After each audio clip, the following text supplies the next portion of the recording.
ভাইয়ের আমার, আমি যে সূরাটা তেলাওয়াত করেছি এবং ছোট্ট দুইটা হাদিস আপনাদের সম্মুখে এনেছি, পবিত্র কালামুল্লাহ শরীফের সূরা 114টা সূরা আছে। কয়টা? সিরিয়াল নাম্বার অনুযায়ী 103 নম্বর সূরা, সূরাতুল আসর। অতি সংক্ষিপ্ত একটা সূরা, মাত্র 3টা আয়াত সম্বলিত। আল্লাহ রাব্বুল আলামিন ছোট করে এখানে 4টা কথা বলেছেন। এই 4টা কথা যদি মানতে পারি, আর কোনো ওয়াজ নসিহতের প্রয়োজন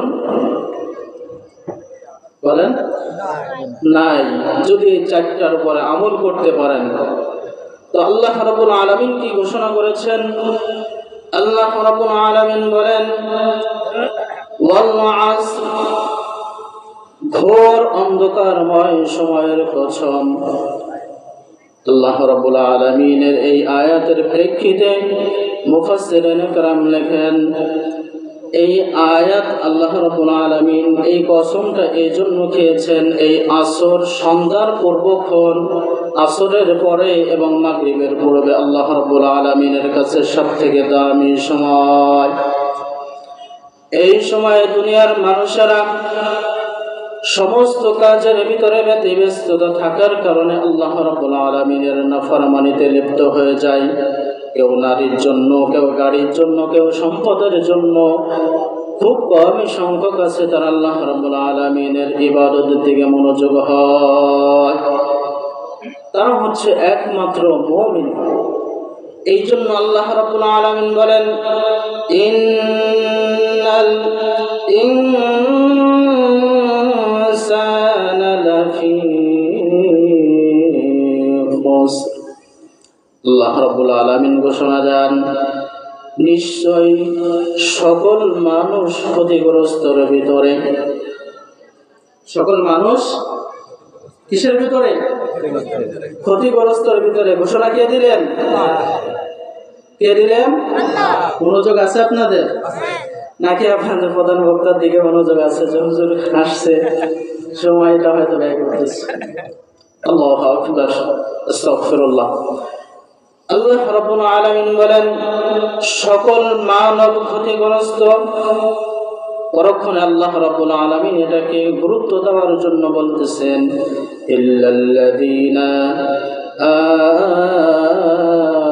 আমানু। চলে বলেন আল্লাহু আকবার। আল্লাহ রাব্বুল আলামিন বলেন, পৃথিবীর সকলেই ক্ষতিগ্রস্ত, তবে ইল্লাল্লাযীনা আমানু, যারা ঈমান দৌলতটা এনেছে। সুবহানাল্লাহ। যারা ঈমান এনেছে তারাই শুধুমাত্র এই ক্ষতি থেকে তারা নিরাপদ। লা তাহজান, তারা চিন্তিত হবে না, তারা পেরেশানিতে থাকবে না, তারা আহবাবুল্লাহ, তারা আল্লাহ রাব্বুল আলামিনের মাহবুব হবে, প্রিয় ভালোবাসার পাত্র হবে। তারাই একমাত্র আমার সৃষ্টির লক্ষ্যের পূর্ণতা, আমার ভালোবাসার মানুষগুলো হবে। সুবহানাল্লাহ। এখন আসেন, আল্লাহ তাআলা বলছেন ক্ষতিগ্রস্ত কারা? সকলেই, তবে যারা ঈমানদার। এখন আসেন, ঈমানদার কাকে বলে তার পরিচয় আল্লাহ রাব্বুল আলামিন এখানে 3টা বিষয় বলছেন। নাম্বার 1 ঈমান, তারপর আমলের কথা আল্লাহ রাব্বুল আলামিন বলেছেন, যেটার আলোচনা করলে অনেক সময় সংক্ষিপ্ত সময়ে সম্ভব না। একটা কথা বলে শেষ করে দিই। আল্লাহ রাব্বুল আলামিন বলেন, ইল্লাল্লাযীনা আমানু ওয়া আমিলুস সালিহাত। যারা ঈমানদার হবে, যারা মুমিন ব্যক্তি হবে, তাদের কর্ম হবে আমালে সালেহ। কি হবে? আমালে সালেহ। তাহলে ঈমানদার হইতে হলে কি করতে হবে? ভালো কাজ করতে হবে। কি কাজ? নেক কাজ করতে হবে, ভালো কাজ করতে হবে। এখন যদি কোনো মুসলমান হয় তাহলে তার জন্য একটা সুযোগ থেকে যায়, ঠিক না? যে মুসলমান এবং মুমিনের ভিতরে গুণগত পার্থক্য আছে। মুসলমান হচ্ছে সে কালিমা পড়ছে, আল্লাহ তাআলাকে স্বীকার করে, নবীকে মানে, ইসলামকে সত্য বলে মানে, কিন্তু তার আমলে ঘাটতি আছে। আর মুমিন ব্যক্তি বলা হয় যে ব্যক্তি আল্লাহ রাব্বুল আলামিন যেভাবে হুকুম করেছেন সেই হুকুমে রাসূল সাল্লাল্লাহু আলাইহি ওয়াসাল্লামের আদর্শে তার জীবনকে পরিচালনা করে, তারাই হচ্ছে মুমিন। সুবহানাল্লাহি ওয়া বিহামদিহি।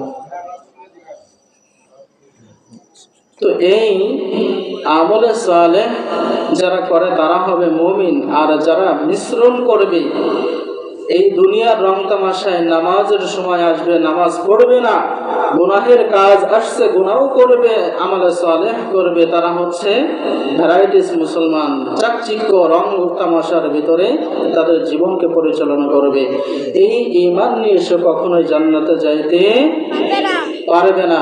হ্যাঁ, আমি হাদিসের ভিতরে বলছি যে মান ক্বালা লা ইলাহা ইল্লাল্লাহ দাখালাল জান্নাহ, যে ব্যক্তি কালিমা পড়বে সে জান্নাতে যাবে। এই কথা যে স্বীকার করবে সে জান্নাতে প্রবেশ করবে, কিন্তু আমলের কারণে তার শাস্তি নিয়ে তারপরে জান্নাতে যাবে। একটা হচ্ছে সে অন্যায় করছে, তার শাস্তির পরে তাকে মুক্ত করে দেওয়া, আর একটা হচ্ছে সে অন্যায় করে নাই, সরাসরি মুক্ত করে দেওয়া। পার্থক্য আছে কিনা? একজন মুমিন এবং মুসলমানের ভিতরে পার্থক্য এটা। আল্লাহ রাব্বুল আলামিন আমাদের সকলকে মুসলমান নয় খাঁটি মুমিন আমাদের মাধ্যমে তৈরি করে দুনিয়ার জীবন এবং পরকালীন জীবন সুখময় করার, গড়ে তোলার তৌফিক দান করেন। সকলে বলে আমিন।